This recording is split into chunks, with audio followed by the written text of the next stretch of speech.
The winter wind had been howling through Manhattan's financial district for 5 days straight, turning the doorways into frozen coffins and the streets into hunting grounds where the weak were cold by cold. Amy Rogers pressed her body against the marble column outside the building on Wall Street, her fingers clutching a wool blanket that had long since lost its warmth. Her hair, a grotesque cascade of ash-blonde tangles that reached 3 meters long, dragged behind her like chains made of time itself, matted into rope-like sections, thick with years of dirt and rain and the accumulated weight of everything she had lost. She had stopped counting the days. Maybe it had been 3 years since her life ended, maybe 4.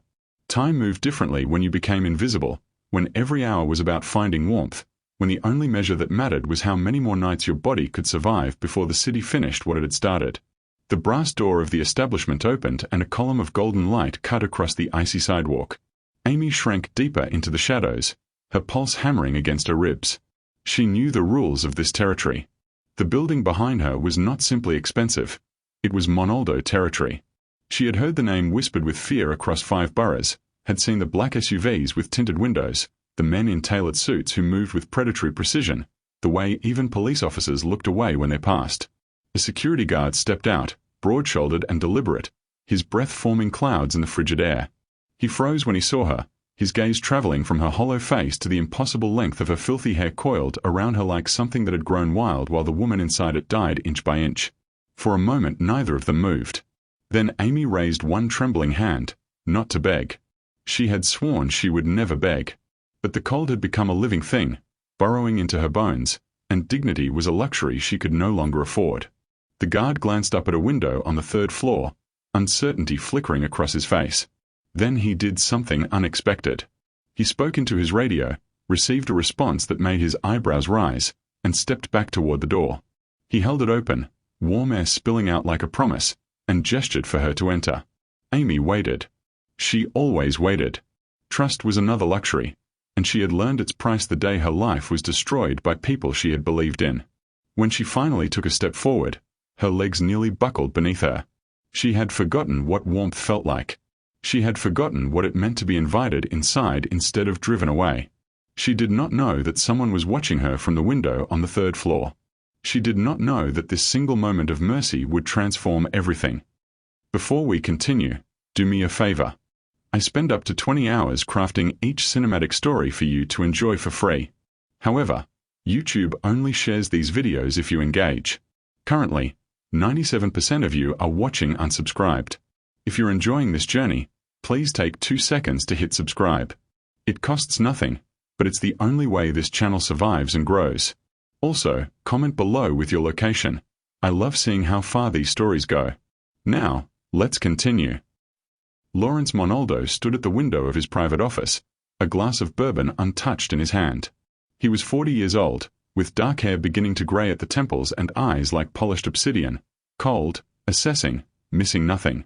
He had built his empire on control, on the understanding that power was not about violence but about the careful cultivation of fear and absolute loyalty. He had seen homeless people before. Manhattan was drowning in them, ghosts that haunted subway grates and doorways like warnings of what happened when the system devoured its weakest. He had never paid them attention. They were not his concern. They were not his problem. But this woman with hair like something from a nightmare, hair that had grown into a monument of neglect while the person beneath it vanished, there was something about the way she held herself. Even in her desperation, even diminished to almost nothing, there was a quality he recognized. Dignity, battered but not quite dead. His phone buzzed. A text from Vincent about the meeting with the councilman tomorrow, asking whether to apply pressure or allow negotiation. Lawrence ignored it. He could not stop watching the woman in the doorway. The way she waited before accepting safety, as if kindness itself were a trap. The way her shoulders curved inward as though she were trying to erase her own existence. He thought about Molly. His sister had died 3 years ago, but he still heard her voice, still felt the weight of her final words. She would have hated what he had become. She would have looked at that woman freezing in his doorway and demanded he remember that power without mercy was just refined cruelty. Lawrence set down his bourbon with absolute finality. He was a man who made decisions instantly, who trusted his instincts even when they contradicted logic. And right now his instincts were screaming something that made no rational sense. He pressed the intercom on his desk. Vincent, his head of security, answered within 2 seconds. "Bring her inside," Lawrence said. "The woman in the doorway. Take her to the private room on the second floor. Make sure no one speaks to her roughly." There was a pause. Vincent had worked for him for 15 years, had witnessed 1,000 calculated moves, but this one clearly caught him completely off guard. "Sir," Vincent said carefully, "she appears to be homeless. She may be unstable. She could be." "Bring her inside," Lawrence repeated, his voice dropping to the tone that ended all discussion. "And Vincent, be gentle. She has survived worse than us. Show her that kindness still exists." Amy had forgotten what silence sounded like when it wasn't born from cold. The room they brought her to was small, windowless, and impossibly warm. A single leather armchair faced a table set with food she couldn't name, pasta with cream sauce, bread that looked soft, something green she thought might be vegetables. The security guard who had led her here, Vincent, she'd heard someone call him, had said nothing during the elevator ride, but his silence felt different from the cruelty she'd grown accustomed to. It felt like restraint. He left her alone. The door didn't lock. Amy stood against the wall for 20 minutes, waiting for the trap to spring. Waiting for men to enter with cameras or violence or whatever price kindness demanded from people like her. But nothing happened. The food remained untouched on the table. The warmth sank into her bones like something forbidden. When she finally sat, her body nearly gave out. The chair was soft. She had forgotten soft. She was lifting the first forkful of pasta to her lips when the door opened. The man who entered was not what she expected. She had imagined someone brutal, scarred, theatrical in his menace. Instead, Lawrence Monaldo wore a charcoal suit that probably cost more than she'd earned in her last year of teaching, and he moved with the stillness of someone who had never needed to prove anything to anyone. He didn't sit. He stood 3 feet away, hands in his pockets, studying her with dark eyes that revealed nothing. "When was the last time you ate?" His voice was quiet, controlled. Amy's throat closed. She set down the fork. I can't. I'm not asking for payment." He said it as if reading her mind. "I'm asking when you last ate." 2 days. The truth escaped before she could calculate whether lying would be safer. There was a church. They had soup. Lawrence nodded once, a small acknowledgement that felt weighted with something she couldn't identify. He pulled out the chair across from her and sat with deliberate slowness, as if trying not to spook a wounded animal. "My name is Lawrence Monaldo. I own this building and others in the city. I imagine you've heard the name." Amy nodded. Everyone had heard the name. "Then you know what I am." He paused. "I'm going to tell you something honest, and I need you to listen without running. Can you do that?" Her hands twisted together in her lap. She nodded again. "My sister died 3 years ago. Cancer. She was 28. He spoke without emotion, but Amy heard something beneath the control, a grief so deep it had become structural, load-bearing. "Before she died, she made me promise something. She asked me to use what I'd built for something other than fear, to protect someone who couldn't protect themselves." He leaned forward slightly. "I've been looking for a way to keep that promise. And when I saw you in that doorway," he stopped. Started again. "When was the last time someone saw you as more than invisible?" The question hit Amy like a physical blow. She felt tears burning but refused to let them fall. "I was a teacher," she whispered. 4 years ago. Elementary school. 3rd grade. What happened?" The whole story tried to force its way out. The embezzlement she'd discovered, the false accusations, the systematic destruction of everything she'd built. But the words tangled in her throat where they'd been trapped for years. "They destroyed me," she managed. "The people I trusted. And I let them." Lawrence stood. Walked to the window she hadn't noticed, dark glass reflecting the city below. "I can offer you something," he said. "Not charity. Something harder. Transformation. A salon that can handle your hair. New clothes. A place to live. Work at a foundation I run for at-risk students. The chance to teach again." He turned back to face her. "But you have to choose it. I won't force salvation on anyone." Amy looked at the food, the warm room, the man offering her an impossible future. Every survival instinct screamed that this was a trap. But beneath the fear, something else stirred, something she'd thought had died on the streets. Hope. Dangerous and sharp as broken glass. "Why?" she asked. Because my sister believed I was capable of more than destruction.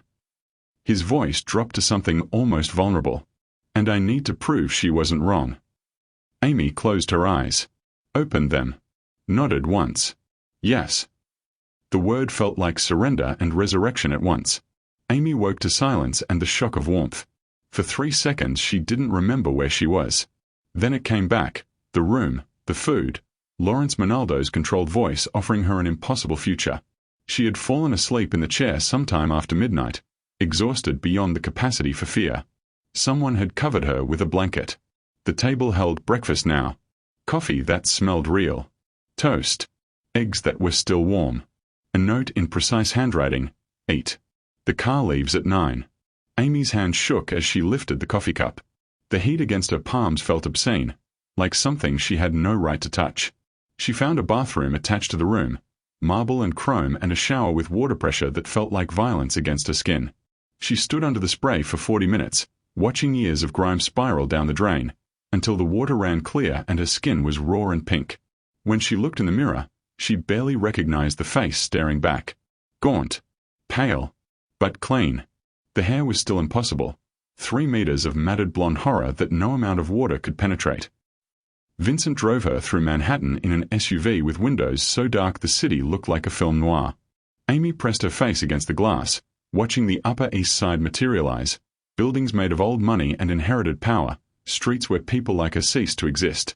The Salon occupied the ground floor of a brownstone, discreet as a secret. No sign. Just a brass number and a door that opened before Vincent could knock. The woman who greeted them was maybe 50, with silver hair cut into a precise bob and eyes that measured everything. She wore black from neck to ankle, and moved with the confidence of someone who had never doubted her place in the world. Vincent, she said. Then her gaze shifted to Amy. And you must be Amy. Her voice carried no pity. Just assessment. I'm Sophia. I was Molly Manaldo's stylist for 12 years. She stepped aside, gesturing them in. I've been expecting you. The salon was all white surfaces and natural light. 3 other stylists looked up from their stations, their conversations dying mid-sentence when they saw Amy's hair trailing behind her like a creature with its own life. Sophia ignored them. She guided Amy to a chair in the back corner, away from the mirrors, away from watching eyes. May I? She gestured at the hair. Amy nodded, unable to speak. Sophia's hands moved through the tangles with surgical precision, assessing the damage without comment. Amy felt the weight of years being catalogued, every week she'd survived, every time she'd chosen not to cut it because cutting meant accepting what she'd become was permanent. 3 meters, Sophia said finally. Matted in sections I'll need to separate carefully. This will take most of the day. I'm sorry, Amy whispered. Sophia's hands stilled. For what? For this being. Nothing is beyond restoration, Sophia interrupted, her voice sharp enough to cut through Amy's shame. Only beyond most people's patience. And I, she smiled slightly, am very patient. Hours passed. Sophia worked with the focus of a surgeon, never rushing, never flinching from the worst angles. The other stylists drifted over during their breaks, drawn by the impossible challenge. They brought tools, suggestions, quiet encouragement. At lunch, Sophia ordered food brought in. They ate in the salon, Sophia telling stories about Molly, how she'd believed in second chances, how she'd argued with Lawrence about compassion until the day she died. She made him promise, Sophia said, her scissors moving through newly freed sections of hair. She told him power without mercy was just cruelty with better funding. Amy felt tears burning. Why are you telling me this? Because you need to understand, this isn't charity. This is Lawrence trying to become the man his sister believed he could be. And you, she met Amy's eyes in the mirror Amy had been avoiding. You're not a project. You're proof that transformation is possible. When Sophia finally turned the chair toward the mirror, Amy couldn't breathe. The woman staring back had shoulder-length blonde hair that moved like silk, a face with sharp cheekbones and pale hazel eyes that looked alive. Real. You were always here, Sophia said softly, her hand resting briefly on Amy's shoulder. The world just stopped looking. Amy touched her reflection with trembling fingers, and for the first time in 4 years, she recognized herself. Vincent's contained surprise lasted exactly 3 seconds when Amy emerged from a salon. His expression shifted from professional neutrality to something that might have been approval, then returned to careful blankness. He opened the SUV door without comment, but Amy caught the slight nod he gave Sophia, acknowledgement passing between people who understood the weight of transformation. The drive back downtown felt different. Amy watched the city through clean glass with clean hair brushing her shoulders, and for the first time in years, she didn't feel like something the streets had already digested. Lawrence's restaurant occupied a building that had probably been beautiful once, before power moved in and made beauty irrelevant. The dining room was closed to the public, just empty tables with white linens and a single booth in the back corner where light didn't quite reach. Lawrence stood when she entered. The gesture was small, automatic, the kind of calculated respect that powerful men performed without thinking. But when his eyes met hers, something in his controlled expression shifted. Not shock. Something quieter. Recognition, maybe, of who she'd been underneath the weight of 4 years. "Sit," he said. "Please." A server materialized with wine Amy didn't remember ordering. The menu offered no prices, just descriptions in Italian she couldn't parse. Lawrence ordered for both of them without asking, and Amy was too exhausted to feel offended. "Sophia called," he said. "She told me you didn't speak for the first 3 hours. I didn't know what to say. She also said you cried when you saw yourself in the mirror." Amy's hands tightened around her wine glass. "Is there a point to this inventory of my breakdown?" The sharpness in her voice surprised them both. Lawrence's mouth curved slightly, not quite a smile, but close enough to suggest approval. "I'm trying to understand," he said. "What happened to a third-grade teacher that put her on my doorstep with 3 meters of hair and the instinct to hide from kindness?" The food arrived. Pasta that tasted like memory, bread that dissolved on her tongue. Amy ate slowly, buying time, wondering how much truth a man like Lawrence Monaldo could handle. "I worked in the Bronx," she said finally. 6 years. I loved it. The kids, they were everything the system had already written off, and they were brilliant." Lawrence leaned back, waiting. The principal was embezzling. Him and a city council man. Hundreds of thousands meant for supplies, field trips, after-school programs. Just gone. Her voice steadied as the facts took over. "I found the records. I reported it through proper channels. And they destroyed you." It wasn't a question. "They framed me. Said I'd acted inappropriately with a student. Fabricated witness statements, falsified emails. My teaching license was suspended within a week. I lost my apartment fighting the charges. Lost my savings. Lost." She stopped. "I lost everything." The silence stretched between them like wire. "Names," Lawrence said quietly. "What?" "I need their names." Amy felt something cold slide down her spine. "Why?" "Because," Lawrence set down his wine glass with absolute precision, "those who did this will answer for it. I don't want revenge. I'm not offering revenge." His voice dropped to something harder. "I'm offering justice. There's a difference." Amy studied his face, the controlled fury in his dark eyes, the tension in his jaw. This was what made him dangerous. Not violence. The capacity for surgical precision applied to destruction. "Dr. Robert Hale," she whispered. "The principal. And councilman Derek Shaw. They're probably still." "They are. I checked." Lawrence pulled out his phone, tapped something, showed her the screen. Photos of 2 men in expensive suits, smiling at cameras, shaking hands with people who mattered. Amy's stomach turned. "They won. They won because you disappeared." Lawrence leaned forward. "They counted on you being too broken to fight back. They were right then. But not anymore. What are you going to do?" "What my sister would have wanted." His voice softened, just slightly. "Find the truth. Make it impossible to ignore. Give you back what they stole." Amy felt tears burning again, not from sadness this time, but from something more dangerous. The terrible, fragile resurrection of hope. "Why?" she asked. "You don't know me. I'm nothing to you." Lawrence was quiet for a long moment. When he spoke, his voice carried a weight that felt like confession. "My sister died believing I was capable of protecting people instead of destroying them. You're the first person who's made me think she might have been right." The apartment was minimal. One bedroom, efficient kitchen, furniture that looked like it had been selected by someone who understood function but not comfort. Amy stood in the doorway for 5 full minutes before crossing the threshold, her fingers touching the lock mechanism over and over like a prayer to God she'd stopped believing in. It locked from the inside. She controlled who entered. The concept felt foreign enough to be dangerous. Vincent had driven her here after dinner, handed her keys and a phone with 3 numbers programmed in, his, Lawrence's, and something labeled simply Foundation. He'd left without ceremony, and Amy had stood in the silence until her legs remembered how to move. She slept 14 hours that first night. When she woke, sunlight was streaming through windows she'd forgotten to cover, and for 3 heart-stopping seconds she thought she was still on the streets, that the apartment was a dream her dying brain had constructed for comfort. Then she saw her reflection in the bathroom mirror, clean hair, clear eyes, and remembered that impossible things were happening. The Foundation occupied a renovated brownstone in Brooklyn, the kind of building that whispered old money repurposed for social good. A brass plaque by the door read, Molly Monaldo Educational Foundation, estimated 2018. The year she died, Amy realized. Inside, the entrance hall had been converted into a library. Bookshelves climbed toward pressed tin ceilings, and scattered throughout were teenagers with backpacks and determined expressions, bent over homework that actually mattered to someone. A woman in her 50s approached, hand extended. Amy Rogers?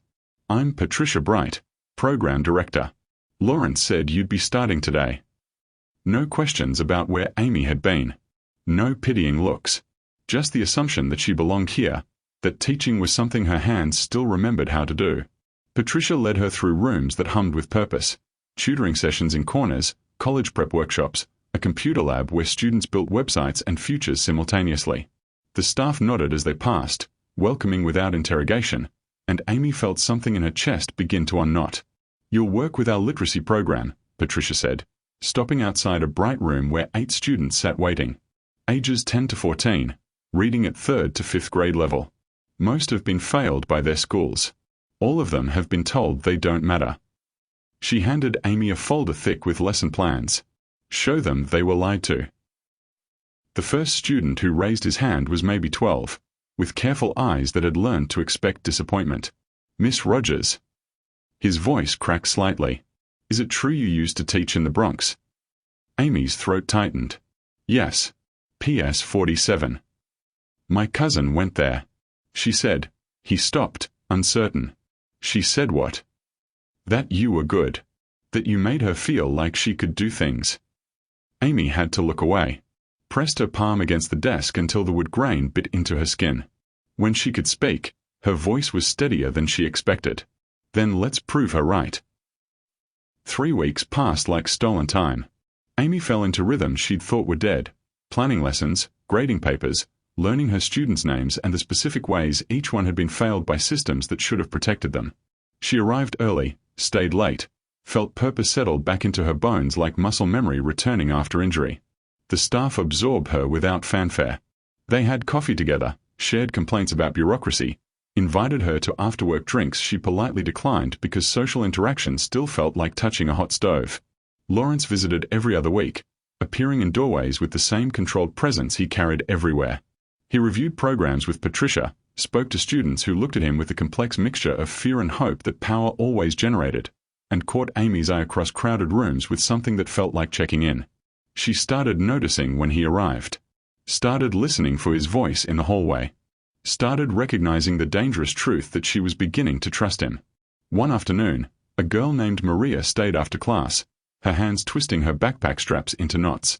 Miss Rogers. Her voice was barely audible. Do you think, if someone messed up really bad, do you think they could still become something? Amy knelt until they were eye level. Saw herself reflected in this child's desperate need for permission to hope. Yes, she said, and meant it with everything she'd rebuilt. I think people can become anything if someone believes in them enough. Maria's smile was small but real. You make me feel like I matter. After she left, Amy stood in the empty classroom and cried for the first time since the Salon, not from grief, but from a shocking recognition that she was remembering how to be human again. Lawrence appeared in the Foundation doorway at 7:30 on a Thursday evening, after the students had left and the building had settled into the particular silence of a place waiting to be filled again. Amy was erasing the whiteboard, her hands moving through conjugations she'd taught that afternoon. She knew it was him before turning around, recognized the quality of stillness he carried, the way air pressure changed when he entered a room. "There's something I need to show you," he said without preamble. No explanation. No context. Just the assumption that she would come. Amy set down the eraser. "Now?" "Yes." She should have asked questions. Should have insisted on details, boundaries, the basic architecture of consent. Instead she reached for her coat, following him into the November darkness because trust had become a muscle she was learning to use again, however carefully. The drive north took 40 minutes. Vincent drove while Lauren sat in the back beside Amy, both of them silent, watching the city surrender to suburbs and then to something older. Estates hidden behind stone walls, land that remembered when money was measured in acres instead of square footage. They turned through iron gates into a private cemetery where streetlights gave way to moonlight and the sound of gravel under tires felt like intrusion. Vincent stopped near a cluster of white marble monuments. Lawrence opened the door without waiting, and Amy followed him across frost-brittle grass to a headstone that gleamed pale in the darkness. Molly Grace Monaldo, 1990 to 2018. She believed in second chances. Lawrence stood motionless, his hands in his coat pockets, his breath visible in the cold air. Amy waited, understanding without being told that speaking first would be wrong. "I come here when the weight becomes too much," he said finally. "When I need to remember why I made the promise." "Does it help?" "No." His voice carried something raw beneath the control. "But I come anyway." Amy stuttered the dates. Molly had been 28. Younger than Amy was now. Too young for monuments and epitaphs and brothers who built educational foundations from grief. "She would have liked you," Lawrence said. She had a gift for seeing people others had stopped noticing. Teachers, especially. She believed they were the only thing standing between civilization and collapse. Smart woman. She was. He turned to face Amy, and in the moonlight his features looked younger, less defended. "I wanted you to understand why I intervened. Why this matters. I thought you wanted to honor her memory." "I do. But it's more than that." He paused, choosing words with visible effort. "You're the first person who's made me feel like her faith wasn't wasted. Like I'm capable of being something other than what I've become." The vulnerability in his voice was so unexpected that Amy felt her carefully maintained distance crack. She stepped closer, close enough to see the lines around his eyes that came from years of carrying impossible weight. "You already saved me," she said quietly. "That's not nothing. Isn't it? I pulled you off the streets and gave you a job. That's just resource allocation. Any wealthy man with a guilty conscience could have done the same. But they didn't. You did." Lawrence was silent for a long moment. When he spoke again, his voice was barely above a whisper. "I know what I am, Amy. I know the things I've done to build what I have. I've made people disappear. I've used fear like currency. I've become exactly what my mother prayed I wouldn't be." He looked back at Molly's headstone. "But when I see what you're becoming, how you're teaching those kids, how you're reclaiming what was stolen, I think maybe there's something in me worth saving too." Amy felt the words rising before she could stop them. "You wouldn't be here if there wasn't." She reached out, her hand finding his in the darkness. His fingers closed around hers, not pulling, not demanding, just holding on like a man who'd forgotten what anchors felt like. They stood that way for a long time, breath clouding between them, the dead watching from their monuments, the city distant enough to forget. When they finally walked back to the car, neither let go first. The call came at 6:15 on a Tuesday morning, dragging Amy from sleep that had finally learned to feel safe. Vincent's voice was professionally neutral. "I need you to stay in the apartment today. Don't go to the foundation. Lawrence will be there within the hour." "What happened?" "He'll explain." The line went dead. Amy sat on the edge of the bed, her heart hammering against her ribs with the specific rhythm of prey recognizing predator proximity. She knew this feeling, had lived with it for 4 years. The certainty that whatever small piece she'd built was about to be dismantled by people with more power than conscience.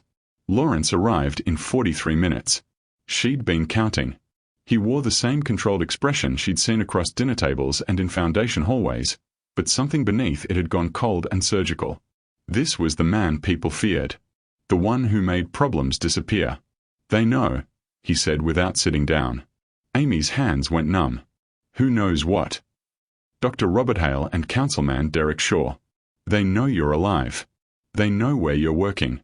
They've been making inquiries through channels they think are discreet. The apartment tilted. Amy pressed her palm against the wall, focusing on the solid surface because everything else had turned liquid. How long have they known? 3 days. My people intercepted their investigation before it got far, but they're not stopping. Lawrence's voice remained steady, a lifeline in rising water. They're scared, Amy. Which makes them dangerous. 4 years of running compressed into a single moment of clarity. She could see it all. The accusations resurrected, the foundation tainted, Lawrence's reputation damaged by association. Everything they'd built turned to ash because she'd been stupid enough to think she could be visible again. I need to disappear. The words came out flat, decided. Before they destroy you too. No. Lawrence, you don't understand what they're capable of. I understand exactly what they're capable of. He moved closer, his presence filling the small space. And they should understand what I'm capable of. This isn't your fight. His laugh was sharp, humorless. You think I'd let them touch you? You think I'd watch them erase you again and do nothing? They'll come after the foundation. After you. They have lawyers, connections, politicians who owe them. And I, Lawrence said quietly, each word carrying the weight of absolute certainty, have something better. The truth. He pulled out his phone, swiped through documents, handed it to her. Amy's hand shook as she scrolled through bank records, emails, witness statements, a paper trail of corruption so detailed it looked like something built by prosecutors, not criminals. $2.3 million, Lawrence said. Embezzled over 6 years from 3 different schools. I have the accounts they used, the shell companies, the payoffs to inspectors. I have testimony from 2 other teachers they silenced using the same tactics they used on you. And I have. He took back the phone, played an audio file. 2 men's voices, clear and damning, discussing how to handle the Rogers situation before it reached the wrong people. Amy's legs gave out. She sat hard on the couch, ears ringing. How did you? I'm very good at finding things people want to stay hidden. No pride in his voice. Just statement of fact. We go public. Press conference at the foundation. You tell your story. I provide the evidence that makes belief irrelevant. What if no one believes me even with evidence? What if they spin it, claim it's fabricated? They can claim anything they want. Lawrence knelt in front of her, forcing eye contact. But I believe you. And I have the resources to make sure everyone else sees what I see. Amy looked at him, this man who'd pulled her from death and offered her resurrection, who'd taken her to his sister's grave and held her hand in the darkness, who was offering to go to war for someone the world had already forgotten. Why are you doing this? Because running didn't free you. It erased you. His voice softened just slightly. The only freedom is truth. And you deserve to be heard. She closed her eyes. Opened them. Saw her reflection in his dark gaze. No longer invisible, no longer silent. Okay, she whispered. Let's bury them. 5 days of preparation felt like 5 years compressed into sleepless nights and rehearsed statements that tasted like broken glass in Amy's mouth. Lawrence's lawyers moved with the efficiency of people who understood that justice was partly theater, partly precision strike. They compiled evidence into presentations that couldn't be dismissed, contacted journalists who specialized in corruption exposure, ensured that every claim could withstand legal scrutiny. Amy practiced her statement in the mirror until the words stopped shaking. Patricia offered the foundation's main hall for the press conference, understanding without being told that this was about more than one woman's vindication. It was about every teacher who'd been silenced for speaking truth. The morning arrived cold and bright, the kind of winter clarity that made everything sharp-edged and unforgiving. Amy stood backstage while the hall filled with reporters, foundation staff, and students who'd been told something important was happening.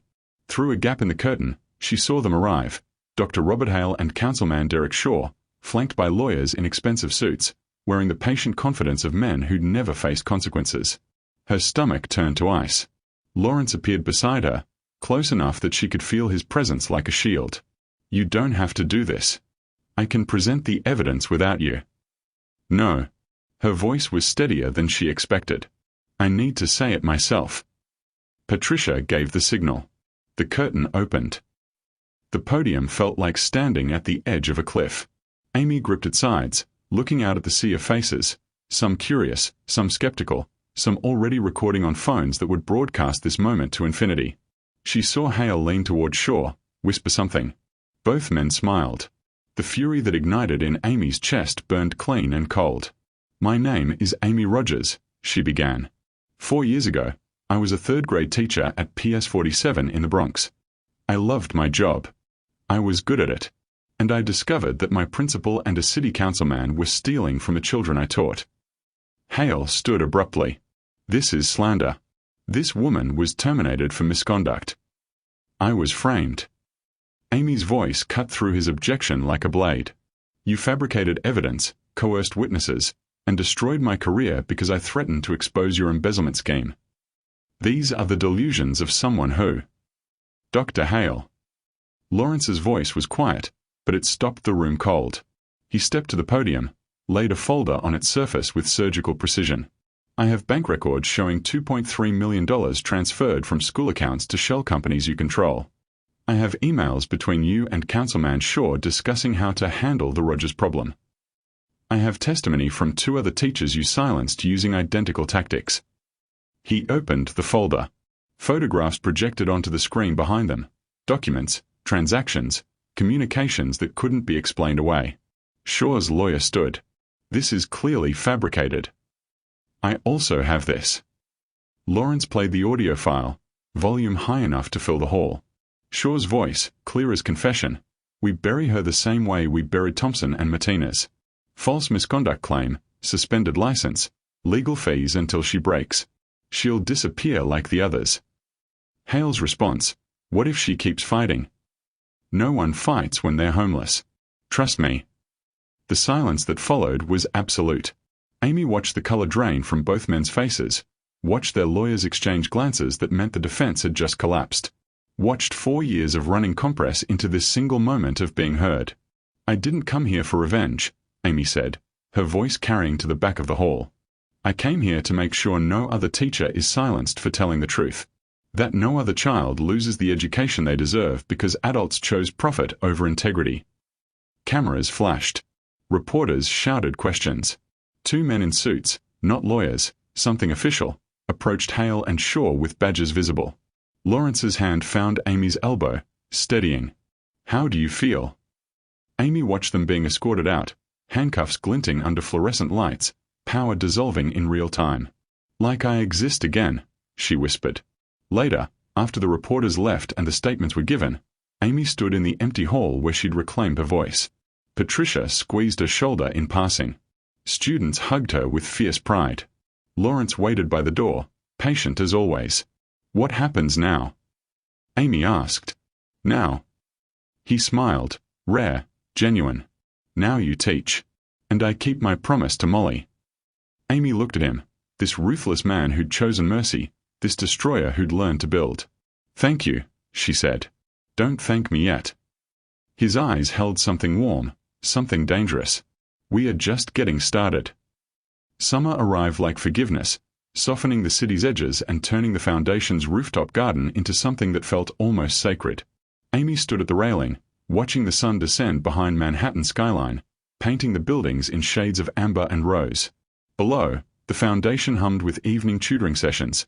3 locations now, 40 staff members, hundreds of students who'd been told they didn't matter, learning that the world had lied. She was educational director. The title still felt strange in her mouth, like speaking a language she'd thought she'd forgotten. Her hair fell to her shoulders in healthy waves. She wore it down now, without shame, without the weight of years dragging behind her like chains. The mirror had stopped being an enemy. Footsteps on the stairs. She knew them without turning. Lawrence emerged onto the rooftop carrying 2 glasses of wine, his jacket discarded, shirt sleeves rolled to his elbows. 6 months had changed him too. Something in his face had softened, the permanent tension around his eyes easing into something that looked almost like peace. He handed her a glass, stood beside her at the railing. They developed this rhythm, comfortable silence punctuated by words that mattered, proximity that no longer felt dangerous. "Patricia said you approved the 4th location," Amy said. "Queens. Opens in September." He paused. She also said you worked until midnight last night reviewing curricula. Someone taught me that transformation requires patience. Lawrence smiled, but something underneath it felt uncertain. Amy caught it immediately, had learned to read the subtle shifts in his controlled expression, the tells that said his mind was working through calculations. What's wrong? Nothing's wrong. He set down his wine glass with unusual care. I need to ask you something. Her heart kicked against her ribs. Okay. He turned to face her fully, and in the fading light his features held something she'd never seen before. Vulnerability without armor, want without calculation. I've spent my entire life taking things, he said quietly. Building power through control and fear. Everything I have, I took from someone else. Amy waited, her breath shallow. You taught me what it means to give. To build something that matters. To use power as a shield instead of a weapon. He reached into his pocket, withdrew a small black box. You made me believe Molly's faith wasn't wasted. He opened the box. A platinum band with a single diamond, simple and perfect. I love who you were, who you're becoming, who you make me want to be. His voice dropped to something raw. Build this life with me, Amy. Choose me the way I chose you that night in the doorway. He knelt, this man who made the city hold its breath, making himself vulnerable on a rooftop where only she could see. Amy's mind flooded with images, the frozen doorway, the impossible hair, the certainty that she'd die invisible and forgotten. Then other images, his hand stopping the guard, Sophia's patient scissors, the memorial where he'd held her hand in darkness, the press conference where he'd stood beside her and made the truth undeniable. She thought about the girl she'd been, the woman she was becoming, the terrifying grace of being seen. Yes, she said, the word trembling between them. Yes, I choose you. I choose this. I choose us. Lawrence stood, sliding the ring onto her finger with hands that shook slightly. When he kissed her, the sun finished its descent and the city lights emerged like witnesses to impossible things. Somewhere, Amy thought, Molly was finally at peace. The ceremony took place at Molly's memorial site on a Saturday in late August, when summer held its breath before surrendering to autumn. Amy had expected to feel nervous. Instead she felt certain, the kind of clarity that came from having survived erasure and chosen resurrection, from understanding that love was just another word for being seen completely and choosing to stay anyway. White flowers lined the path between monuments. A string quartet played something soft and ancient. Chairs held fewer than 30 people.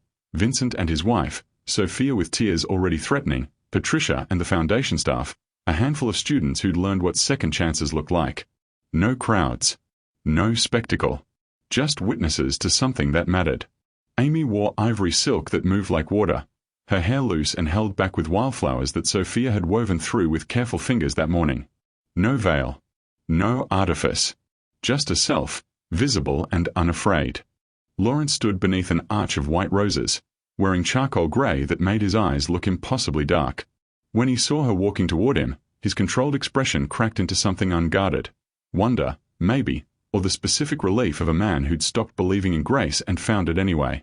Vincent walked her down the short path. At the arch, he squeezed her hand once, the closest he'd come to expressing approval, and stepped back. The officiant spoke about love and transformation and the courage required to build something real from broken pieces. Amy barely heard the words. She was too focused on Lawrence's face, on the way he looked at her like she was the answer to questions he'd stopped asking years ago. The vows were simple, honest, stripped of performance. I choose you, Amy said, her voice steady. I choose the man who saw me when I was invisible, who gave me back my voice, who taught me that power can protect instead of destroy. Lawrence's hands tightened around hers. I choose you, he said quietly.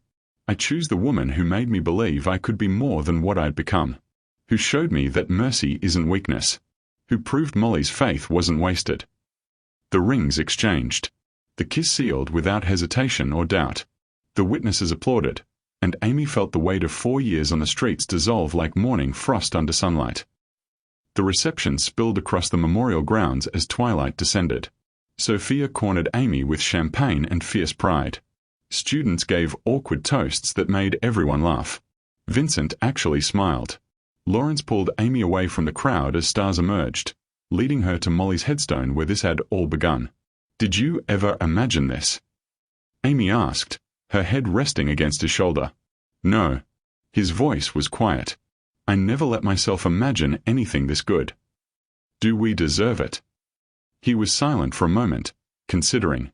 Maybe we've earned the right to find out together. They danced on the grass until the quartet packed up and left, until only Vincent remained at a discreet distance, until the summer night wrapped around them like a promise kept. Amy thought about the woman who'd pressed herself against a marble column 4 years ago, hair dragging behind her like chains, believing she'd die forgotten. That woman was gone. In her place stood someone visible, free, chosen. Someone who'd learned that transformation wasn't about becoming someone new. It was about remembering who you'd always been underneath what the world had done to you. Lawrence kissed her temple. Ready to go home. Amy smiled against his chest. I'm already there. And in the darkness, surrounded by monuments to the dead, 2 people who'd learned to live again held each other and believed in impossible things.